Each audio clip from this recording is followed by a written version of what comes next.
I think the first time I ever heard of online courses, it was in the 4-Hour Work Week, which was one of the books that initially got me interested in online business and digital marketing and making money online. And I think it's pretty cool that even way back then, 10 plus years ago, we were able to see the beginning of this new industry of online courses, and it was successfully predicted that it was going to be a big thing. And now, sure enough, 10 years later, online courses have become increasingly popular.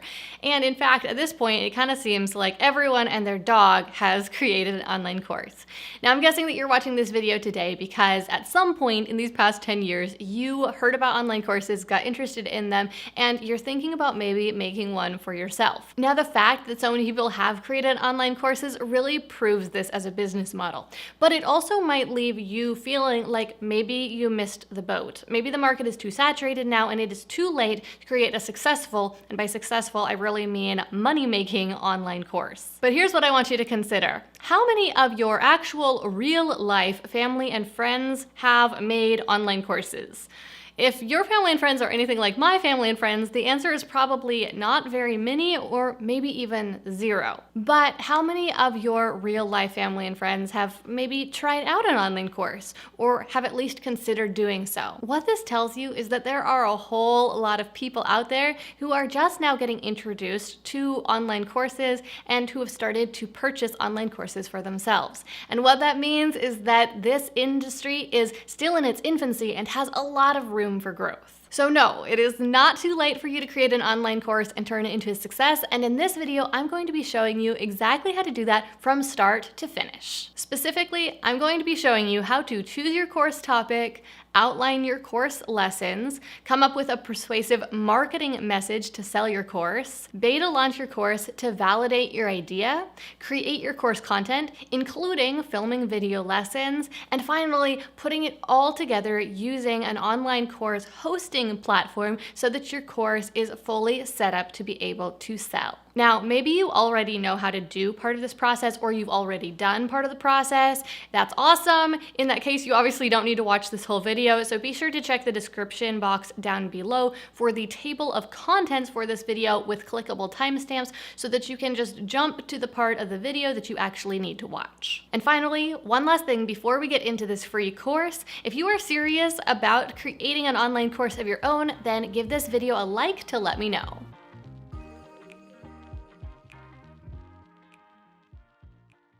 The very first step is one of the most important parts of the process, especially because you can't move forward with creating your online course until you do this.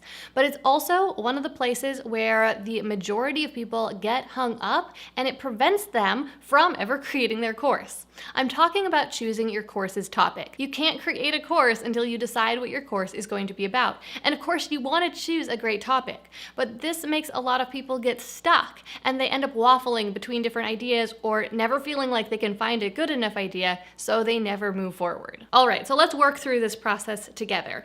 What you need to do is grab a pen and paper or your phone, or just open up Google Docs, which is what I'm gonna do, and I'm gonna open up a new document, and we're gonna use this to brainstorm and sort through your different course ideas. I want you to start by writing down any ideas that you already have swimming around in your head, you've already been considering. We need to get them onto paper. Now, the ideas that you come up with here, they might be all over the place. That's okay. They might be really solid course ideas, or they might just be a note that you quickly jot down. So maybe you have a real clear vision for the end goal, or maybe you don't. And that's totally fine. You're just brainstorming here. Once you've written down the ideas that you already have, especially if you feel like you need more ideas, you're going to want to think about any hobbies that you have, any talents you have, or skills that you have that maybe you use for work. So for example, for me, one of my hobbies is watercolor painting.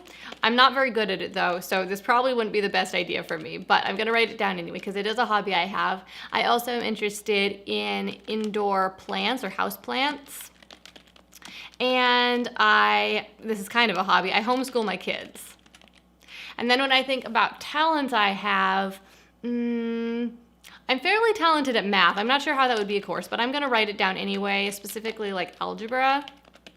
And then when it comes to skills that I use for work, we've got marketing, specifically digital marketing, and typing, clearly, as you can tell by what I'm doing right here. And what else? Obviously, I've got other skills like videography skills. But for the purposes of this example, I think you can see where I'm going with this. Write down any skills, any hobbies, any interests you have. Once you've gone through this process, you'll have a list of a whole bunch of different potential ideas, but how do you decide which one is really the best? Which one you should pursue turning into a course? Well, you'll want to consider 3 different factors. The first factor is simply which of these ideas is the most interesting or exciting to you right now. So you'll want to go through your list, and any that are the most exciting to you, you can mark it in different ways. You could put like an X after it or a check mark, or you could have this list on paper. You know, it doesn't really matter, but let's just say I think I'm the most interested in maybe homeschooling. So let's see, like this. This is how we do things in this day and age, right? Okay, what else? Marketing. I'm pretty interested in digital marketing. And probably not typing. I don't think that's a good choice. Maybe watercolor painting. The next thing you'll want to consider is which of these things are you the most qualified to teach. So for example, I don't think I'm probably very qualified to teach typing because even though I can actually type pretty fast, it's not something that I've really studied. I don't know much about like the science of how to type fast. I don't know how to teach someone else to type fast, so that would not be a good choice. Also watercolor painting, I'm a beginner at that, so that would not be a very good choice. But something that would be a good choice is homeschooling. I was homeschooled myself. I've studied it quite a lot, and I homeschooled my own kids and have for several years. So this might be a good fit for those reasons. So I'll give that one another check. What else am I particularly skilled at? Not really website design. I can do it, but I'm not an expert at it. Indoor plants, I am very skilled at this. And also videography. Obviously, I have a lot of experience with this. Okay, and then the third thing you'll want to consider is which of these things on your list is there the greatest demand for? Or in other words, which one do you think other people might be the most interested in purchasing a course about? Now, you probably don't know with certainty which one people would be the most interested in, so you're just taking a guess right here. And that's okay, because you're gonna figure it out for sure later on. Now, one thing you want to avoid is just paying attention to the ones that you've already given the check marks to. So let's see. I think people probably are interested in purchasing courses on organic gardening. People definitely buy courses about web design. I have no idea if people buy courses about Celtic flute, maybe. But I just don't know. Watercolor painting, they definitely do. Indoor plants, I think so. Homeschooling, yes, I know they do. Now, obviously people participate in courses about algebra, but I don't know if they buy paid online courses about it. I feel like normally people either just watch free videos online or else they go to a class at a college. So I don't think that that's probably something you can sell an online course about. Digital marketing, obviously, right? Typing, I don't know how much people actually pay for courses about typing, maybe typing software. And then videography, yes to that one also. People certainly buy courses about videography. Okay, so now we've got this list, and as you can see, there's one thing on my list that got 3 check marks, and that is homeschooling. So for me, that would probably be my best pick for a course topic. Now, in your case, you might have multiple things that got the same amount of checks. Maybe none of them got 3 check marks, or maybe several of them got 3 check marks. And that is totally okay. Honestly, I would urge you to just go with your gut. Maybe one of them stands out to you as something that you are particularly interested in, or something that you think that there is a particularly high demand for. Just go with it, because here is the secret to choosing your course topic, at least initially. Don't put too much weight on the decision. Like I said before, this is the decision you have to make to be able to move forward with the entire course creation process. If you don't make this decision, you can't make a course. So you just need to make a decision, even if it's not a perfect decision. Also, this is not a forever decision. You can choose an idea now, and later on you might decide it wasn't the right choice and decide to test out a different course idea. Because the process that I'm going to be guiding you through in this video will have you first test out your course idea before you actually create it, so you don't have to worry about wasting your time on an idea that doesn't pan out. Right now, you're essentially in the R&D phase, research and development, and that phase requires some wrong steps to find the right answer. The next step is to create a rough draft of your course's outline. So we are doing this step now before we write your marketing messages, before you try to beta launch, before you try to create your course, because it is going to provide direction for the rest of the process. It is going to solidify what exactly you are thinking about or trying to create. This process only needs to take a few minutes, but it is going to provide so much clarity throughout the rest of the process. So just like in the last step, you need to start by opening up a word processing document, which I have right here in front of me. And for this example, I am going to pretend that I am planning a course about how to plant an organic garden. So that's my course's topic. Now, when it comes to outlining, the first thing you'll need to do is to clarify a little bit further than just what is your course's general topic. You need to figure out what outcome your course is guiding your students to achieve. So in this case, when we think about planting an organic garden, the obvious end outcome would be to successfully plant an organic garden and reap a bountiful harvest from it. So we'll make that the outcome of this course. Once you know what the end outcome is, then you can write a list of steps that your students will need to follow to get that outcome. So we'll call this steps, and the first step that they need to do maybe is plan their garden.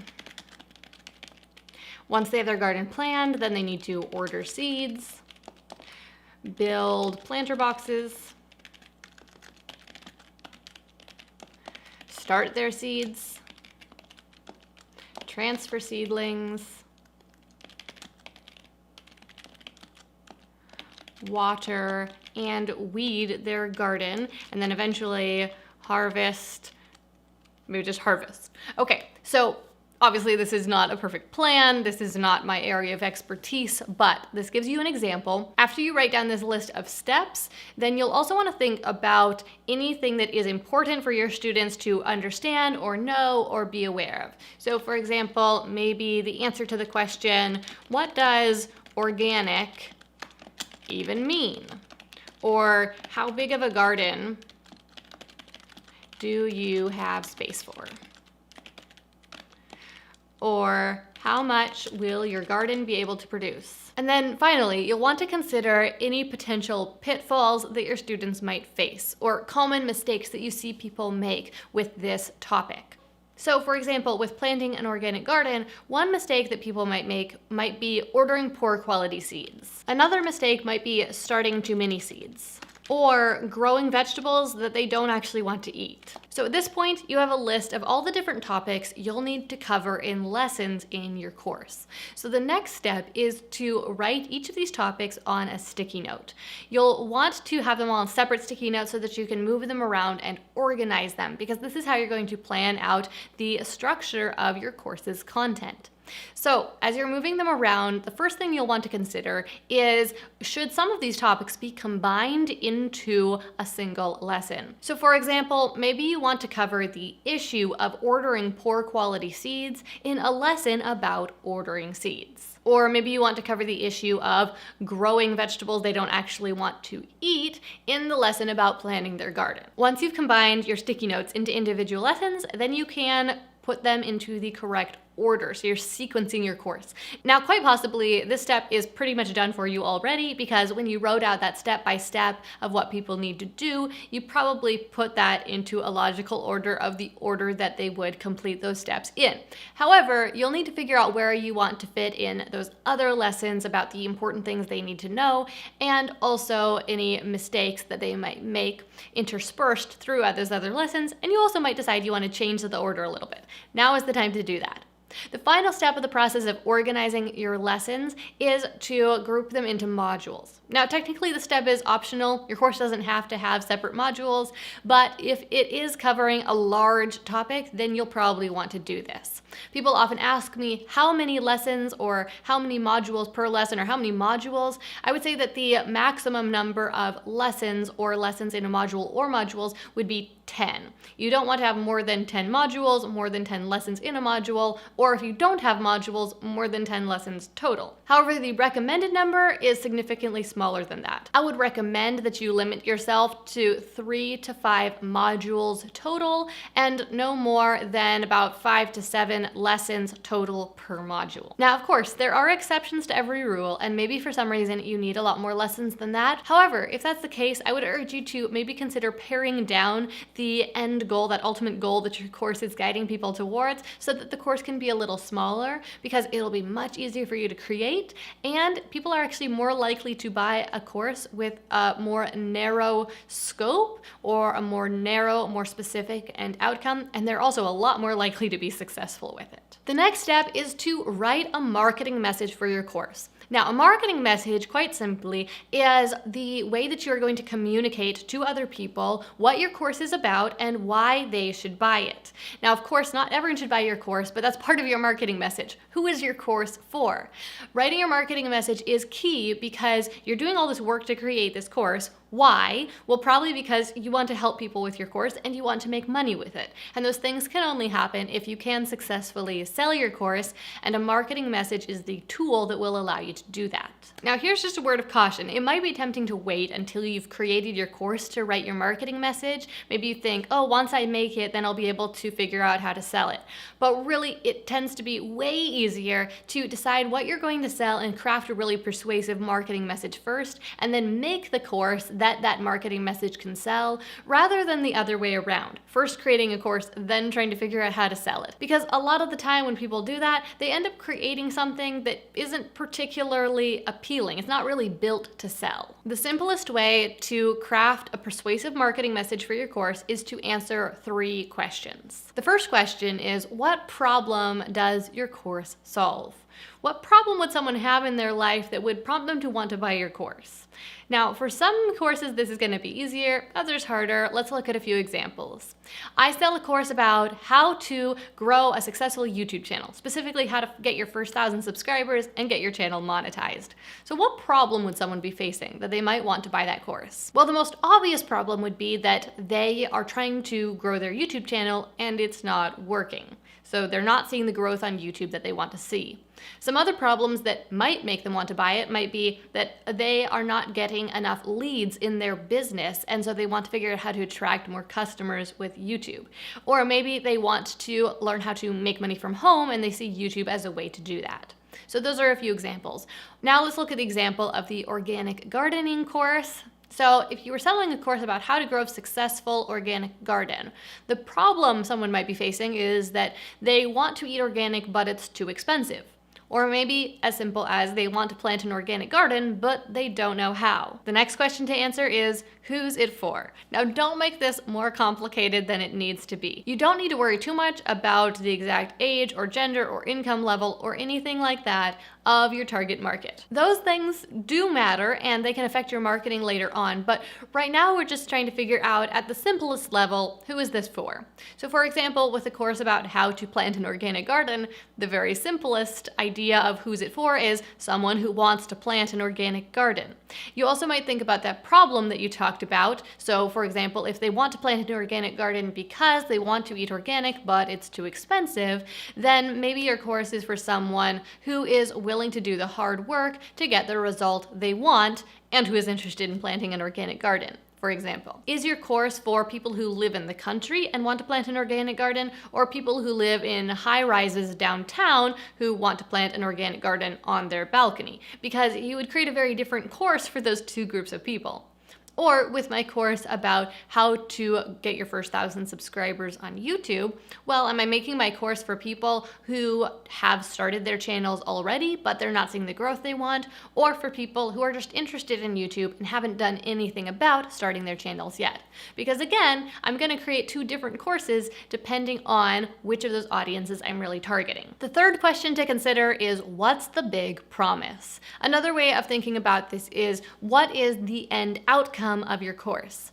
You'll find that your course will be the most successful and the easiest to create, and your students will like it the best if the end outcome is very specific and also something that is tangible. A great example of this is when I first created my YouTube course. It was just about how to be successful on YouTube, how to grow your channel on YouTube.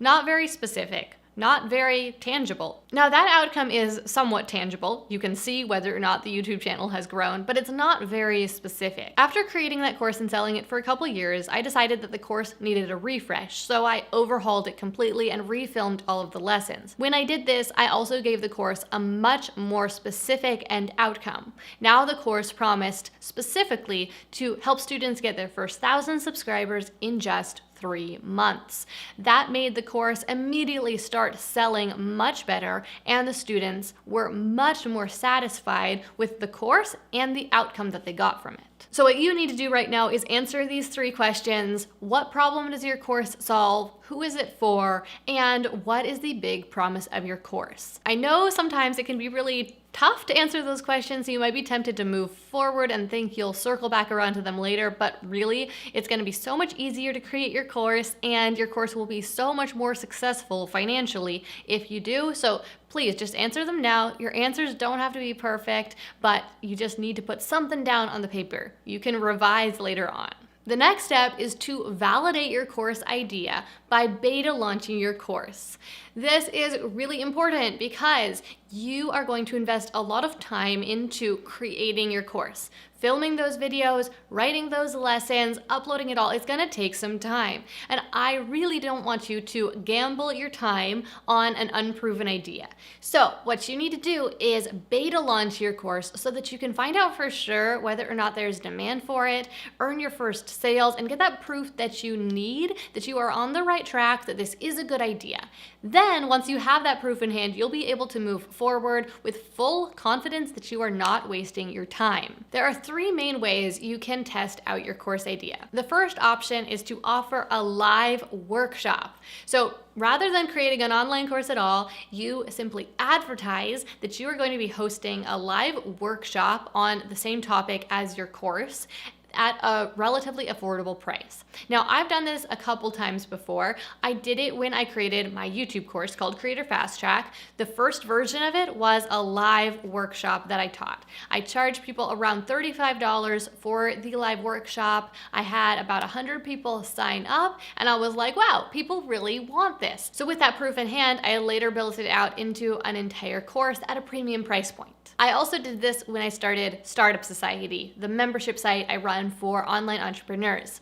I was really hesitant to start a membership site, even though I really wanted to. I was worried that I might invest a lot of time into creating content for it, because typically membership sites have a lot of content, and then maybe I wouldn't be able to get very many people to sign up, and it would have been a massive waste of my time. So what I did was I hosted a live workshop each month for a few months, and I had people just sign up and pay for one workshop at a time.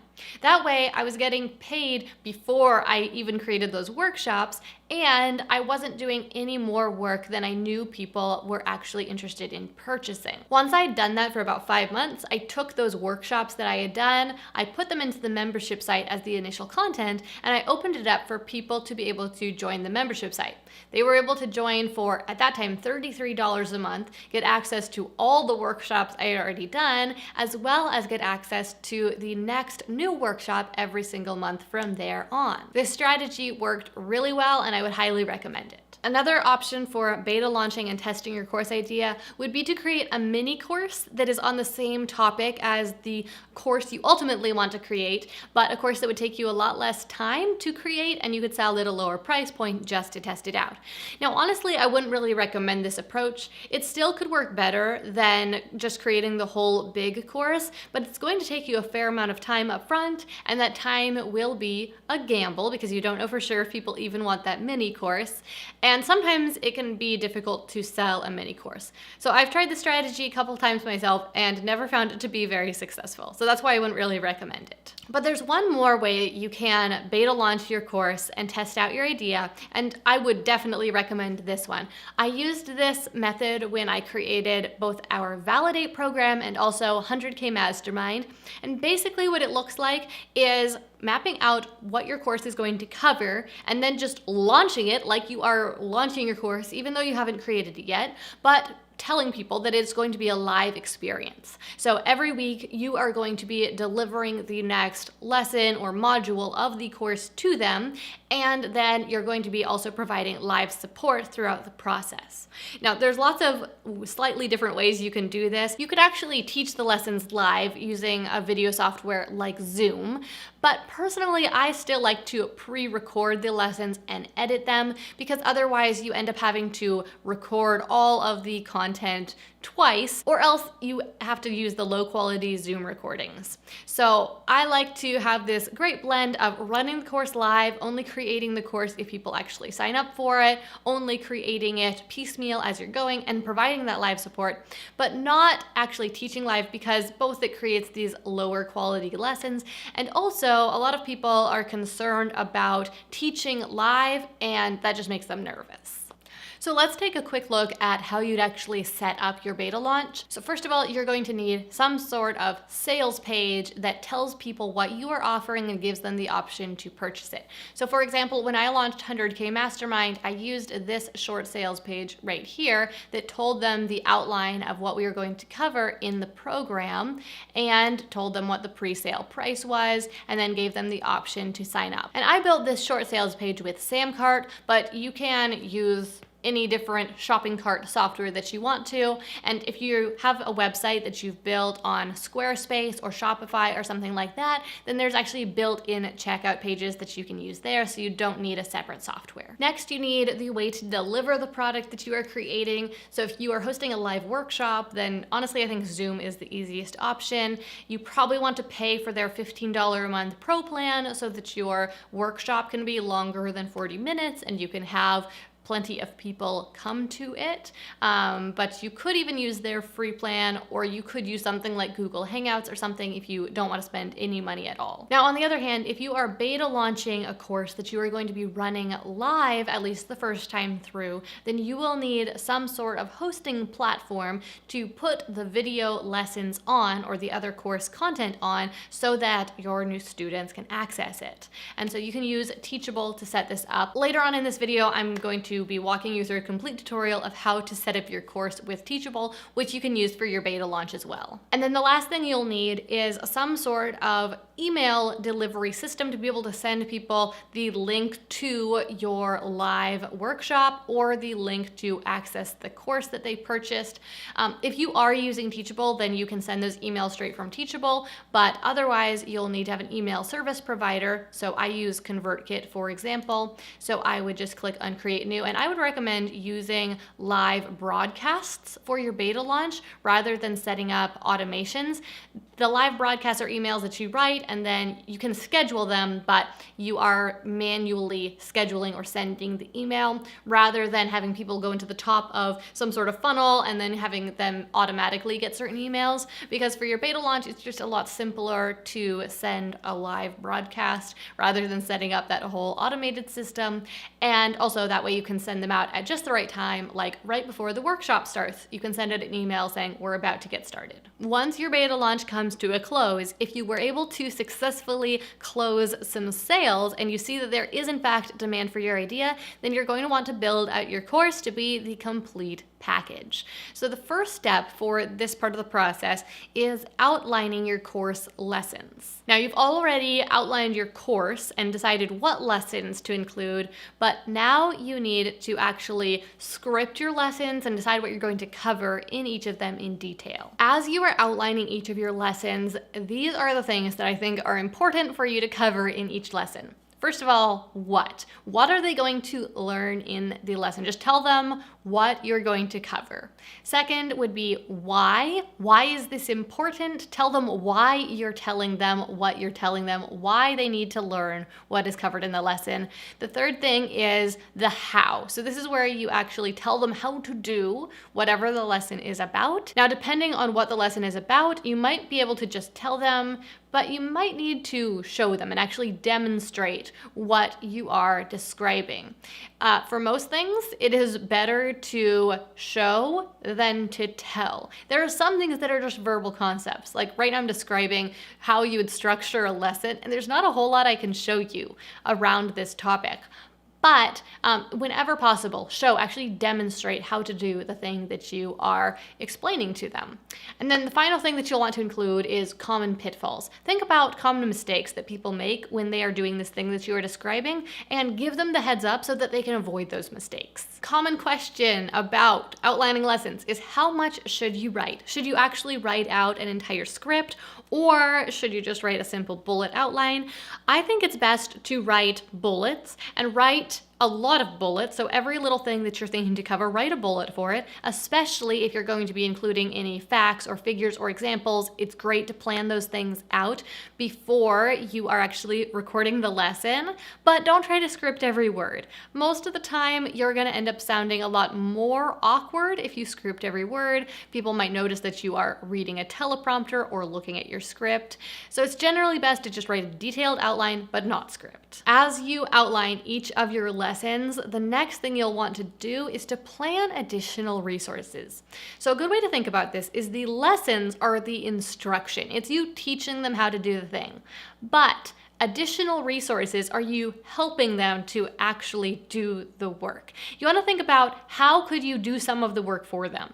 And the best way to answer this question is to think about what the student will need to do to take action on the lesson, and then think about if there's anything you could do to do some of that for them. So let's look at an example of what this is like in one of my courses. Here we are inside Creator Fast Track. And so first of all, we have this list of lessons, and they can click on each of the lessons to open up the video for that lesson. But then if they scroll down the page, they see action steps. That's kind of a bonus resource. And then we've also got this resources section down here. So some of the resources that are included in this module of the program are, first of all, some examples of one of the concepts of what we talk about in the program. We also have this Google Sheet and also an Excel version of it that allows them to assess their channel ideas. So I'm just going to open this up real quick. We have it set up so that they can easily make a copy of the Google Sheet so that they can actually take a copy of it to use for themselves, not write on the copy that everyone else is using.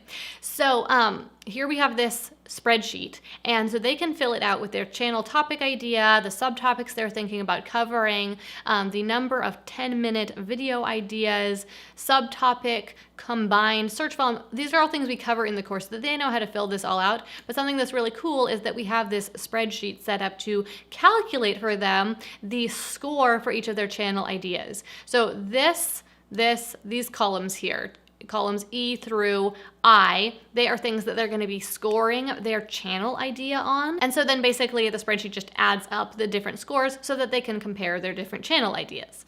It's a simple thing to create, but it can be really helpful to your students. We also have a way that they can analyze the different channels that they're considering using as their model channels. We have an article that we have included as a resource. We have some other examples of value proposition statements for their channel and brand keyword examples. So as you can see here, we have a mix of some spreadsheets, some examples, some additional resources like articles. A few other examples of additional resources you might include are done for you resources. So like done for you garden plan or done for you meal plan. Also, blank templates for them to plan on, like a blank meal plan template or a social media calendar, spreadsheets, as I already mentioned, like a video research spreadsheet.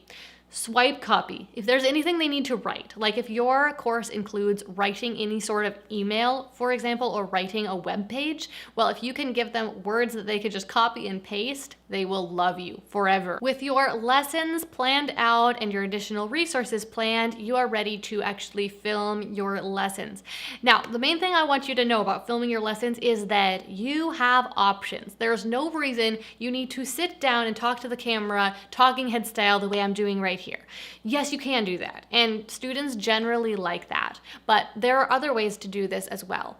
One other option is maybe instead of filming yourself talking to the camera, maybe you film yourself doing the thing, and then you just record a voiceover.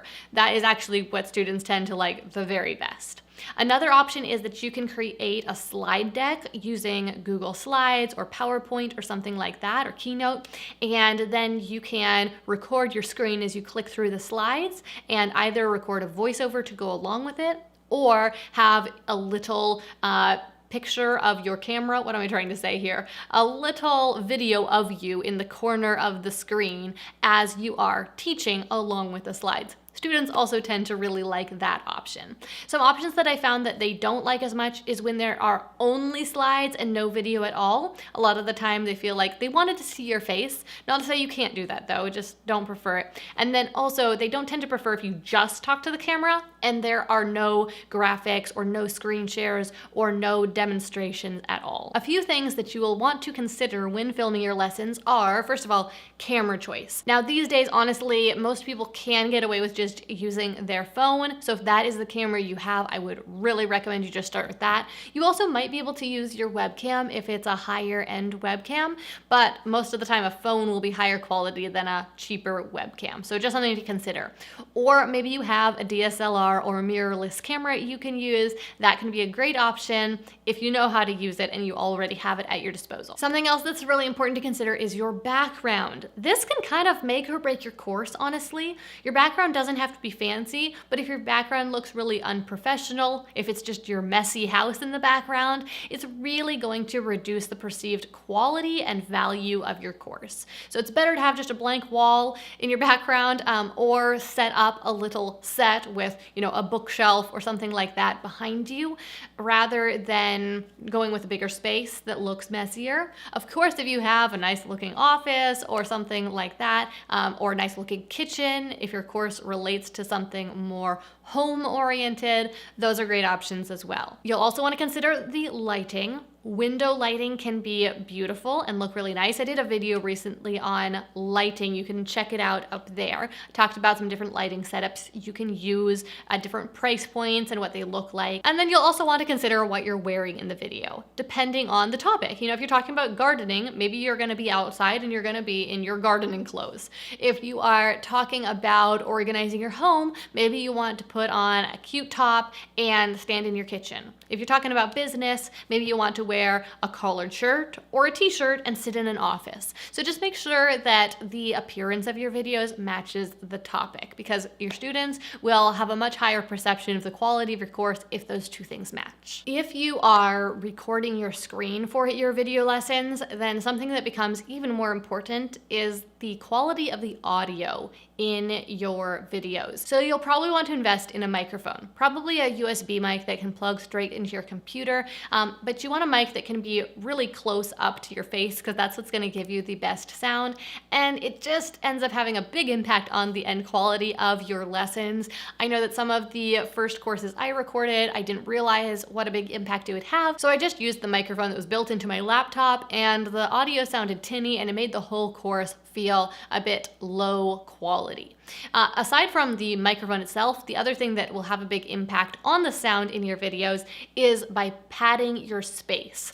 So you want to make sure that you are not in a big room with lots of hard surfaces, but instead either record your lessons in a closet if you are just doing a voiceover, or else throw a blanket over your desk or hang audio panels on your walls. Anything you can do to soften the space around you and make sure that the sound is not echoing too much. With your lessons filmed, the next step will be editing those lessons. Now, obviously, you've got two options here. You can do it yourself or you can outsource it. There are pros and cons both ways. If you outsource it, honestly, it's going to be kind of expensive because it takes a lot of time. So if you do it yourself, you're going to be spending a lot of time. Editing course videos is just simply a big project, so you have to decide what is more valuable to you or what you have more of, time or money, and then make your decision based off of that. I've done it both ways. The first few courses I made, I edited myself. It was kind of an overwhelmingly long process, but I got through it. But now with my more recent courses, I have outsourced the editing, which was a big weight off of my shoulders, but also was kind of expensive. So just something to consider. Also, if you're going to edit your videos yourself, then a couple different software options that I would recommend would be iMovie if you're on Mac, or if you are on Windows, you might use Adobe Premiere Rush, or if you already have it, Adobe Premiere Pro, which is what I use. But the reason that I recommend iMovie or Adobe Premiere Rush is because they keep the process really simple. And if you're not a professional video editor yourself, then you will create much better results with a software that is simpler and easier to use. Even if you are editing your lessons yourself, you might consider outsourcing the project of creating a video intro for your lessons. This can be a short video clip or kind of a slideshow of photos with a title graphic that says the title of your course, and you can add this to the beginning of all of your video lessons, and it will make the course overall feel more professional and a bit higher end. With your lesson videos all filmed, the last part of the process of creating your course's content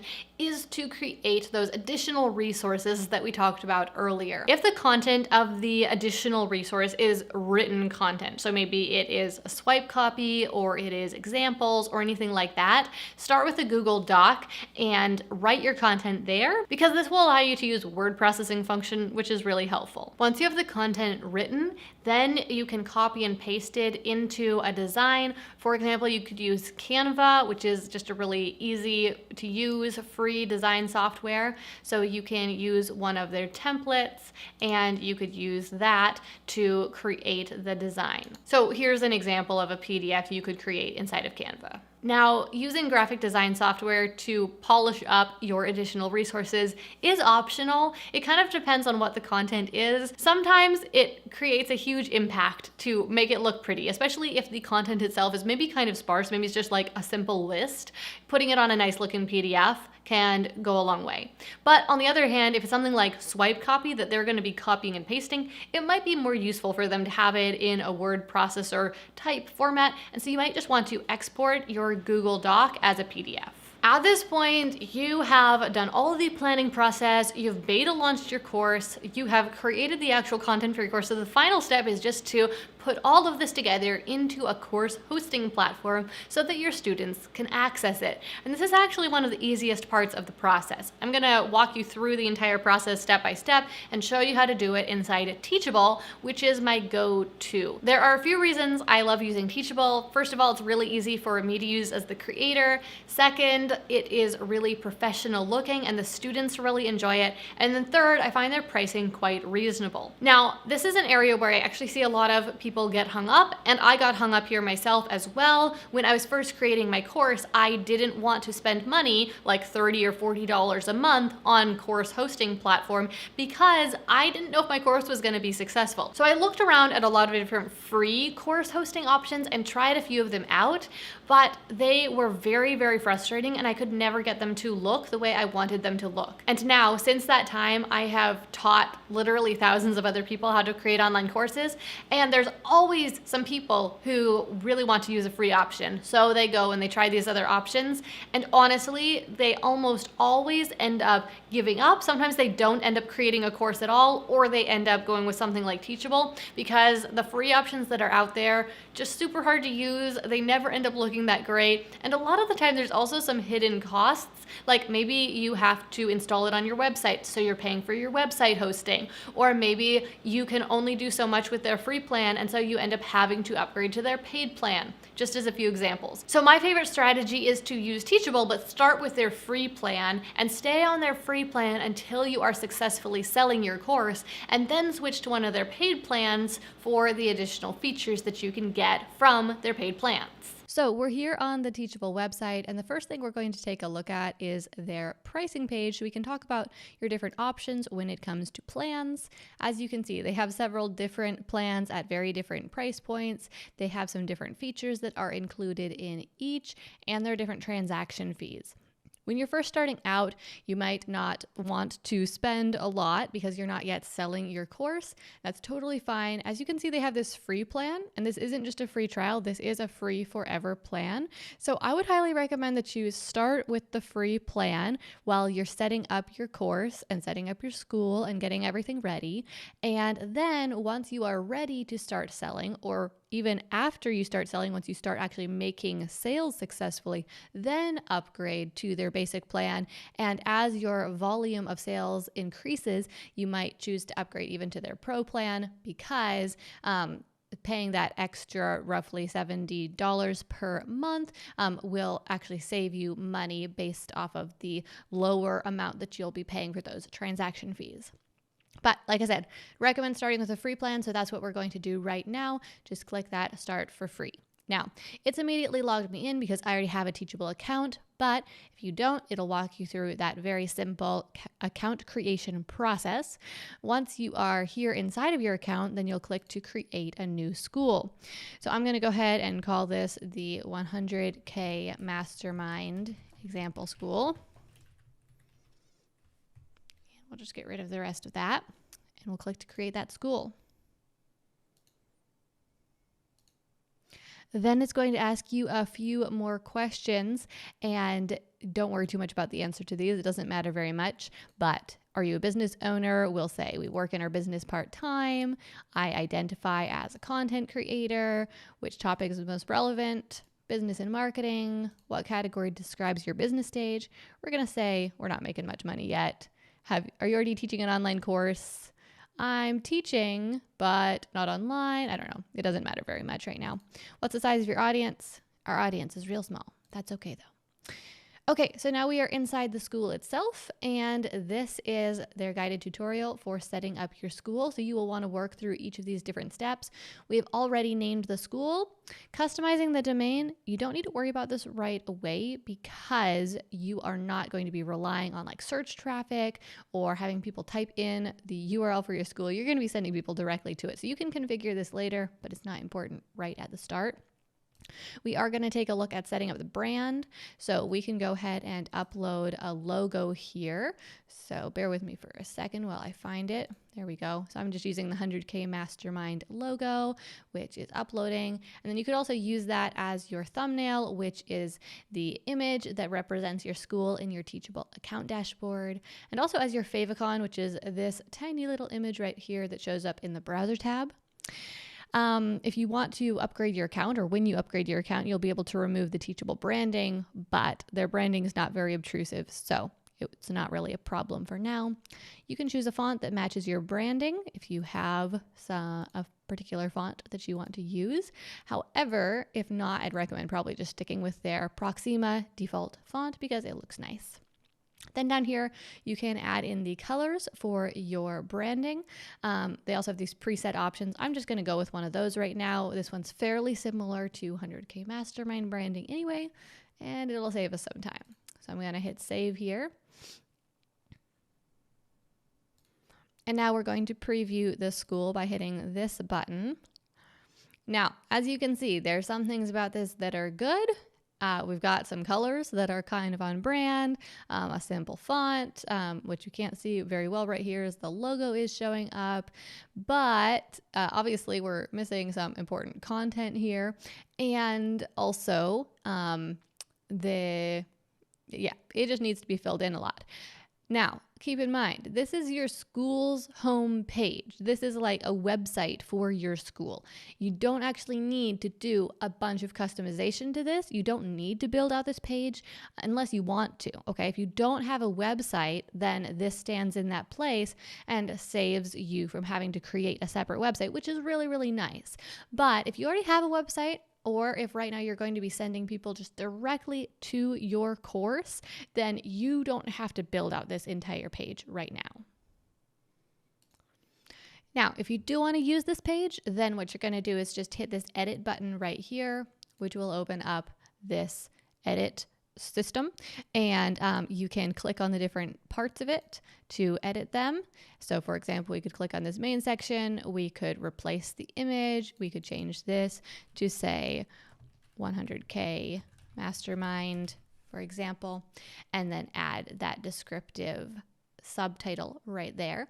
So it's really easy to edit this page. And like I said, if you don't have a website, you'll probably want to do that. If you do have a website, you don't need to. Once you have this page looking how you want it to, then you'll click the publish button right here to make that be saved and the view that people will see if they visit this page. Okay, so now we're going to go back over here, and we are going to also go back to this because these are the main things you need to work on. So this is the landing page. This is like the sales page for your specific course. You will probably want to use this page, but you've got options. You can, if you have your own website already, you can just create your sales page or your landing page on your website and link directly to your Teachable shopping cart page, like the checkout page itself. Or if for some reason you don't want to do that on your website, either because you don't have a website or because creating new pages on your website is challenging, then you can definitely edit this landing page as well. And then you will be ready to create your course.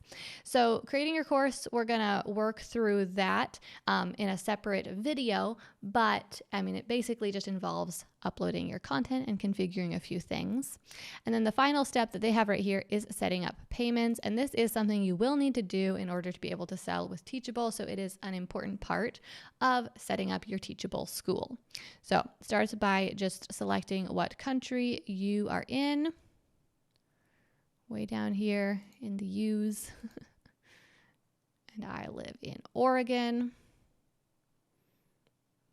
LMNO. One more. Okay, there we go. And it will prompt you to type in your phone number right here. And then it will ask you a few questions about your tax filing status. If you are new to your business and you haven't figured out your business taxes exactly yet, that's actually totally fine. If you are being a solopreneur, if you are being a sole proprietor. So all you need to do in that case is just choose the individual option, and you'll just type in your personal tax information, and there's no problem with that at all. I'm choosing the business because my business is an LLC. And then we're going to tell them, for this part, I'm going to type in my actual numbers because it's for taxes, you know. And then we'll just continue on. And as it says right here, you will be taken to Stripe to continue the payment setup. So if you don't already have a Stripe account, you may need to create one to be able to finish configuring this. But Stripe's account creation process is really simple and easy and free. So no worries about that at all. And let us know if you need help at all configuring those things. So that's pretty much all there is to it. It's now sending me this verification code, but then the two things will be linked and we'll be able to start accepting payments. So after entering that verification code, it's prompted me to this page to tell me a little bit more about my business. And so it looks like they're going to guide you through the process of creating your Stripe account right here, which is really nice. You don't even have to do that separately. Okay, so now let's hop down here to the courses section, because this is where most of the action is really going to happen and where you're going to spend most of your time. So once I click on courses, I can click this new course button, or I could click this little plus symbol right here. But all we need to do is give our course a name. So I'm just going to call this Awesome Example Course. And then under bio, you would need to enter the bio of the person who is creating it. Now, if you've already created your bio inside of the settings, then it will actually be available here as a drop down. But because we didn't do that, we need to add our bio now. Okay, so now I've created my bio. I just entered my name, my title, and you want to enter a title that's relevant to your course, of course. So if you have some level of expertise or you do something related to the topic of your course, you'll just want to enter whatever that title is here, and then a description here. And you can, of course, use these different buttons to italicize different things or bold things or even enter HTML. And then I've added in my image. So I'll add that bio, and now I am the author of this course. And then for the subtitle, let's just add the most amazing course you'll ever take. Okay, so now that we've done that little bit of work, we are going to click Create Course, and our online course will actually be created. Now, of course, we still have to do all of the work of adding in the lessons, but the course exists, and it was that easy. Okay, so inside of the curriculum part of your course, which is the main part, we can create sections, and we can also create lessons. To create a new section, we would just push this button that says New Section, and that would create a new section, and we need to give it a name. So we'll name this Module 1, and then we'll just click Create Section. Okay, and I see that it created also this one automatically. So we're going to just change the title of this one to actually be Module 2, and then we'll move it to be after Module 1. So now all you need to do here is just grab this hamburger stack right here, and then you can actually just drag it, which is so incredibly helpful because often you'll get your lessons in here in a mixed up order and you need to drag them around, or maybe you'll decide that you want to move a lesson from one module to another. So I'm just going to create one more module here because I want my course to have 3 modules. So I'm going to push New Section again and choose Module 3, and then I will create that section. Okay, so now we've got 3 modules, and now to create a lesson inside of a module, we just need to click New Lecture. Okay, so here we are inside of the new lecture that we just created, and the first thing that we need to do is name it. I'm just going to name this one Lesson 1, Getting Started, but you of course can name it whatever you want. Okay, so then I'll save that, and now here's where you can add in all of the information about this lesson. So up here we can either add in files. We could add a video, we could add an audio file, a PDF, or any other sort of file here. If we add a video, that is going to show up at the very top of the lesson page. Anything else will get added right below that. Here, we could actually type in text directly. So you could just type in the lesson if you don't want to add it as a PDF. You can even add a quiz, or you can add in HTML code and make your lesson look exactly how you want. Now, most of the time, what I do when I'm creating my lessons is I'm adding 2 or 3 things. I'm adding a video, always, and then I'm also often adding some PDF files, and then I also frequently am adding some text to give some explanation for what's included in this lesson. Okay, so let's go ahead and add a video file here. So I'm just going to click Choose Files and search my computer. Now, I obviously haven't created new video lessons for this specific course, but I do have some of the course creator lessons on here, so I'm just going to use one of those, and it really doesn't matter which one, but I'm just going to pop it in there. And then I am going to click the upload button. Now, this does take a little bit of time to upload because you are actually uploading the entire video file, and it's going to be hosted with Teachable. Okay, so the video file has now been uploaded, and it's currently being optimized for playback. So that's basically Teachable is just working on getting everything set up so that that video will play properly. Now, of course, we could also add in a PDF file. So let's just go ahead and grab one of those so that we can see how that will end up looking on this page. So let's again add in one of those course creator PDFs that I've created for the course creator course. And this is just so meta, can't even handle it, huh? So now we're going to click the upload button, and that PDF will show up right here. And then we also can turn on comments so that people could leave comments, and by people, I mean your students, can leave comments on this lesson. They could ask questions about the lesson, and then you could actually answer their questions. Okay, and then let's also just add in a little bit of text so that we see where the text is actually going to show up. Okay, so now I'm just going to click the save button here, and then I'm going to up here click the publish button. Okay, so now my lesson has been published, and I have 3 options. I can either click this button right here to go back to the course curriculum page and see all of the curriculum that I've created so far, or I can push this button to create a new lecture right now, so I could just make the very next lesson right away, or I can click this button to preview the lecture that I just created and see what it looks like, and that's what I'm going to do. Okay, so here we are are inside of this lesson that we just created. Here is going to be the curriculum list where we can see all of the different modules and the lessons inside of them. Right now, because we only have one lesson, only that module that has the lesson in it is showing up, but there would be multiple modules that we could click through. Here is the video that we added to this video lesson, and it is currently being encoded. So that's what's going on here. In just a couple minutes, it will be completely ready to go, and people will see this video ready to play when they click on this lesson. And so here's the PDF that we added to this lesson, and people can click these buttons to scroll through it, or they can actually just scroll through it like this. And right now there isn't a button here to download it, and that's actually because we need to change a little setting inside our course curriculum, and I'll show you how to do that in just a minute. But that is an option for you to either allow people to download your PDFs and your videos, or not allow them to do that. Okay, so there's the PDF that we added, and then down below that, here is the text that we added, and of course we could have added a lot more text.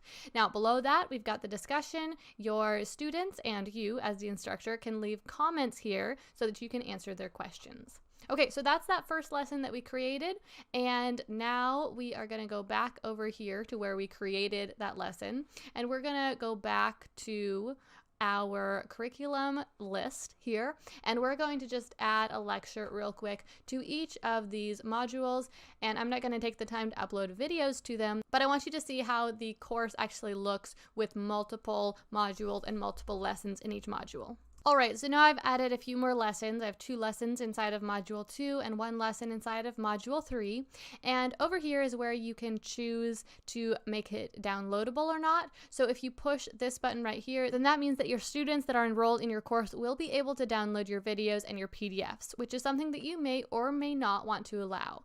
And then you can also click this button, this I, if you want to, and I'm going to choose that for the very first lesson, and this makes it available for preview. So that means that people will actually be able to see this lesson and watch the videos, read the content before they buy. And this is like a try before you buy, giving them a little sample of what's going to be included. So now we have created our modules, we've created our lessons, we've added some content to the first one, and from here all you need to keep doing is adding more modules, adding more lessons, and putting the content into them. So now what we're going to do is we are going to preview our course. Okay, so here we are inside the course, and right now we aren't in any of the lessons. So we are in this class curriculum tab, and then down here there's the Your Instructor tab, which gives the information about me. Now right now all it does is has my face, my name, and this one sentence that I added, but you could have added a lot more information about you.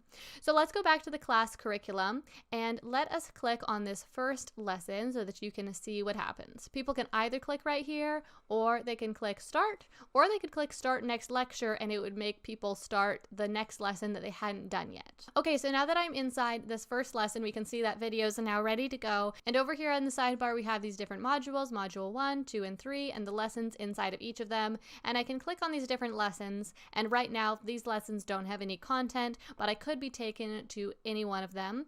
I can see here that we've got this open circle for a lesson that I'm not on and I haven't completed yet. We have this half-colored circle for a lesson I'm currently working on. And then if I complete this lesson, if I watch this video, then it would be fully colored in, and this would then say something like 25% complete. Now, depending on how you set your settings, the lesson will either be marked as complete when the video finishes playing or when people click the complete and continue button. So I've pushed that button and now it says that I'm 25% done with the course, and you can see that this lesson is checked off and grayed out.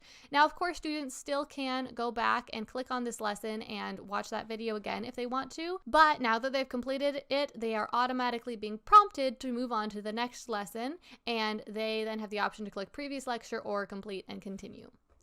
Okay, so here we are back inside the course curriculum, and then we can go all the way back to the school dashboard where we can now see that we have one course under our list of courses, but we can create as many courses as we want. And that brings us to the end of this tutorial on how to create an online course from start to finish. Now, this video does only cover the how to create an online course. We didn't get into the marketing at all. But this video is getting pretty long, so I think we should wrap it up at this point.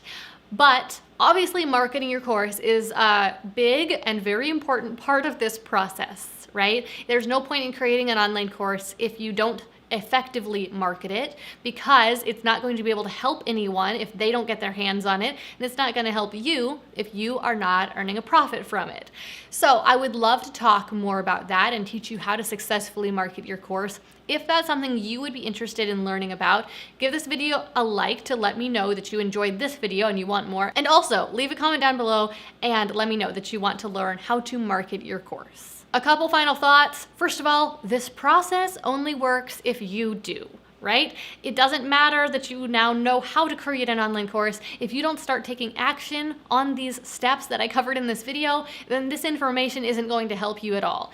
Your very first step is just decide what course you're going to create. Choose the topic of your course, as we discussed at the beginning of this video. Start with that, then move on to the next step. Creating and selling online courses has completely changed my life over the past few years. It's my main source of income, and it is a great way to make a living because it's something you can do from anywhere on your own schedule, and you are completely in control of the process. So I love it, and I really think you will too if you'll give it a try. If you have any questions about how to create your online course, then leave them down below in the comments. I am in those comments at least on a weekly basis, and I try to answer as many questions as I can. And of course, if you're new here and you want to learn more about how to create and sell online courses and how to make money online, then be sure to subscribe, because I make new videos about these topics every single week, and I would love to have you join me for the next one. Thanks so much for watching. I hope you're having an amazing week, and I'll see you next time.